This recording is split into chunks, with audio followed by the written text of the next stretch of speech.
لیجیے گا یہ قبر کا پجاری کیا کہہ رہی ہے، سنیے گا۔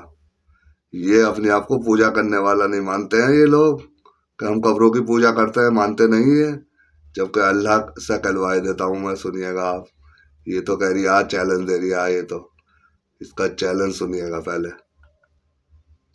اے میرے سنی بھائیوں، اے مسلک اعلی حضرت پر چلنے والوں، اگر کوئی وہاں بڑا دیوبندی تم کو قبر پوجا کہے یا قبر پوجنے کا الزام لگائے تو پوری دنیا کے وہاں بڑوں کو چیلنج ہے علماء اہل سنت کا کہ اگر کسی کتاب میں دکھا دے کہ قبر کو پوجنا لکھا ہے تو میں سنیت چھوڑنے کو تیار ہوں۔ لے سن لے تو پھر اب لے، قرآن سے ثابت ہے، کسی کتاب کی کیا بات کر رہی ہے؟ سن قبر کے پجاری، او قبر کی پوجا کرنے والے، قبر کی عبادت کرنے والے، قبر کے لیے زندگی ختم کرنے والے، مرے ہوئے کے لیے زندگی ختم کرنے والے، سن اللہ کہہ رہا يوم يحشرهم وما يعبدون من دون الله فيقول أأنتم أضللتم عبادي هؤلاء، اور وہی دن ہوگا قیامت کا دن بتا رہی ہے اللہ تعالیٰ، وہی دن ہوگا قیامت کا۔ کیا کرے گا اللہ تعالیٰ قیامت کے دن؟ تو جبکہ تمہارا رب ان لوگوں کو بھی گھیر لائے گا، جتنی بھی قبروں کی پوجا کرتے ہیں، قبروں کی عبادت کرتے ہیں، قبروں کے لیے زندگی ختم کرتے ہیں، سب کو گھیروا ہوئے گا اللہ تعالیٰ فرشتوں سے۔ انہیں بھی بلا لے گا خواجہ صاحب، چھوٹے بڑے صاحب صاحب کو، تو اور ان کے ان معبودوں کو بھی بلا لے گا، انہیں بھی بلا لے گا، آمنے سامنے کھڑا کر دے گا تمہیں۔ کر کیا رہا ہے ان کی آج یہ؟ جنہیں آج یہ اللہ کو چھوڑ کر پوچھ رہے ہیں۔ اللہ کو چھوڑ دیا، قبروں کی پوجا کرنے والوں نے، قبروں کی پوجا کرنے والوں نے اللہ کو چھوڑ دیا، بتا رہی ہے اللہ تعالیٰ۔ چھوڑے ہوئے ہیں یہ اللہ کو، اور ان کی پوجا کر رہا ہے، اور پوجا بھی بالکل ایسی ہے جیسے کہ یہ ان کا بھائی کر رہا، غیر ایمان والا۔ دیکھ لو، کل تلک پتھر بیکار پڑا تھا، اٹھا کے لے کے آتا ہے، آنکھ کان ناک پاؤں سب کچھ بناتا ہے، جان تو ڈال ہی نہیں سکتا۔ ارکے گلاب سے دھوتا ہے، دودھ سے دھوتا ہے، چندی چڑھاتا ہے، پرساد چڑھاتا ہے، ہاتھ جوڑ کے اس کے آگے کھڑا ہو جاتا ہے اور کہتا ہے اب تک تو ہمارا محتاج تھا، اب ہم تیرے محتاج ہیں، دے شنکر، دے کشن، دے رام، دے ہنومان۔ یہ بھی اچھا خاصا زمین پہ چل پھر رہا تھا، مر گیا۔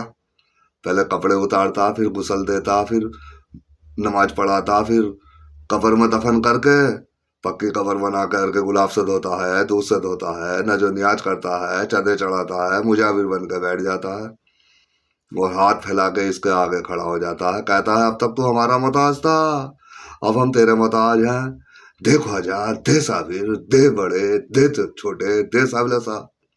دونوں بھائیوں کا بلوتوت برابر چل لیا، ایک ہی جیسا عمل کر رہا ہے دونوں بھائی، نہ اس کا کم ہے، نہ اس کا کم ہے، نہ اس کا زیادہ ہے، نہ اس کا زیادہ ہے، ایک جیسا نقش قدم پہ چل رہا ہے اور عمل کر رہا ہے۔ دیکھ لو، تو ان سے کیا پوچھا خواجہ صاحب چھوٹے بڑے صاحب صاحب سے؟ تو پھر وہ ان سے پوچھے گا کیا تم نے میرے ان بندوں کو گمراہ کیا تھا؟ تو کیا تم نے کہا تھا کہ گلاب سے دھونا، دودھ سے دھونا، نہ جو نیاز کرنا، چادر چڑھانا، مجاور بن کے بیٹھ جانا؟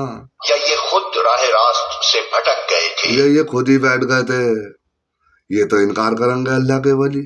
قالوا سبحانك ما كان ينبغي لنا أن نتخذ من دونك من أولياء ولكن، وہ عرض کریں گے پاک ہے آپ کی ذات، ہماری تو یہ بھی مجال نہ تھی کہ آپ کے سوا کسی کو اپنا مولا بنائیں۔ مولا کے معنی ہے دوست، انکار کر دیا اللہ کے ولیوں نے، مگر آپ نے ان کو اور ان کے باپ دادا کو خوب سامان زندگی دیا، خوب دیا سامان زندگی ان کو اور ان کے باپ داداؤں کو، لینے لگا کے دے کے پکوان، تمہارے باپ دادا ہونے وہ مر گئے فضول خرچی کر کے ان کے نام پہ، اور لینے لگا کے دے کے تم پکواتے ہو انہی کے نام کی، فضول خرچی کرتے ہو انہی کے نام پہ، اور یہ انکار کر رہا ہے اللہ کے ولی۔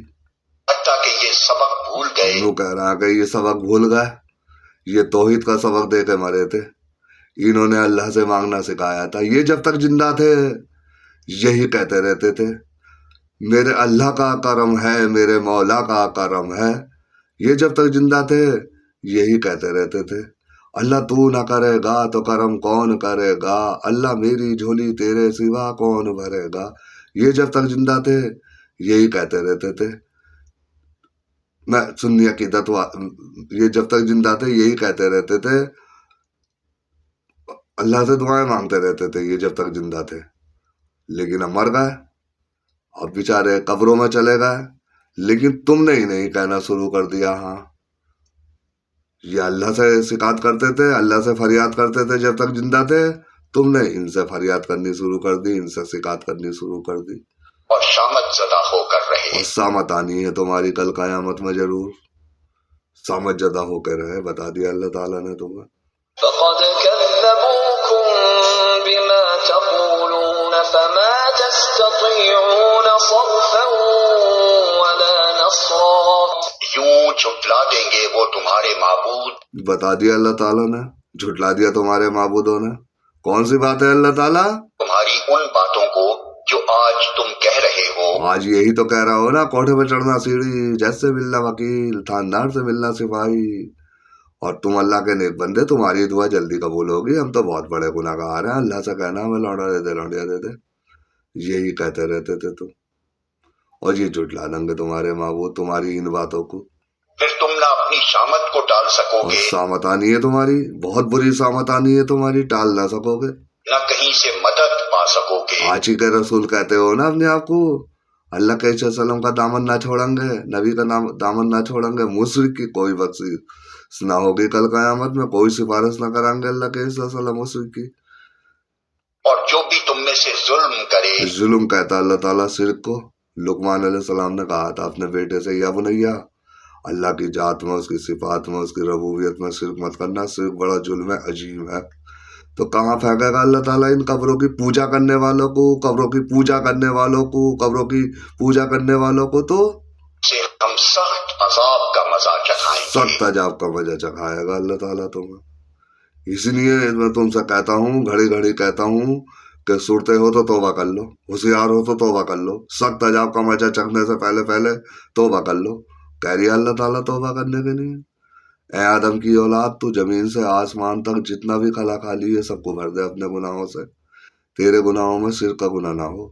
میں اپنی اتنی رحمت لے کے آؤں گا، تیرے گناہوں کو نیکیوں سے بدل دوں گا. اب تک جو زندگی ختم کری تم نے اس مرے ہوئے کے نام، توبہ کر لو. جو زندگی بچی ہے تھوڑی بہت، اس میں برکت ڈال کے اللہ تعالیٰ جنت میں داخل کر دے گا. تم تو جانے ہی غفور رحیم ہے اللہ تعالیٰ. توبہ نہ کری تو گئے جہنم میں ہمیشہ کے لیے.